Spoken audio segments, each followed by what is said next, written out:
So yes mga boss, pakita ko lang itong ginawa nating C4 lens na steel hamba.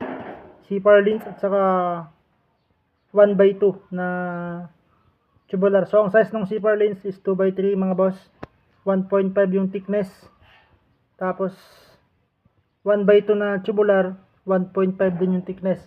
So maigsing video lang ito mga boss. Ipapakita ko lang at kung gusto nyong gayahin, meron kayong basihan kasi napakatipid mga boss. Magkano lang itong C4 lens saka itong tubular.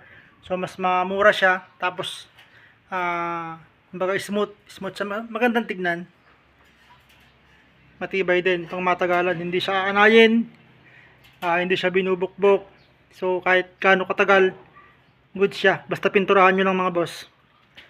Ayan o. So papakita ko lang mga boss yung ginawa ko, yung paraan ko ng paggawa. So yung C4 lens sa ilalim, ayan o. Tapos ipinatong ko lang mga boss itong 1x2 na tubular para maging maging 5x2 yung lapad niya, dos, saka 5 yung lapad niya dito sa loob. Usually kasi mga boss, ang ginagawa ng mga nakikita ko, yung tubular nilalagay nila dyan sa gilid. So mangyayari nyan, pwede kang nakasilip dito sa side na to, kasi hindi mo naman siya mape-perfect na idikit yan unless i-full weld mo mula doon hanggang doon sa pinakadulo.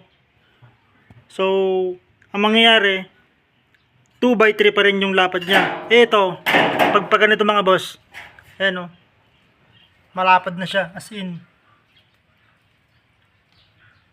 5x2 na yung lapad niya mga boss. So dito naman, wala kang pangamba dyan mga boss, kasi mapupuno ito ng semento, itong part na to. Yan. Ayan o.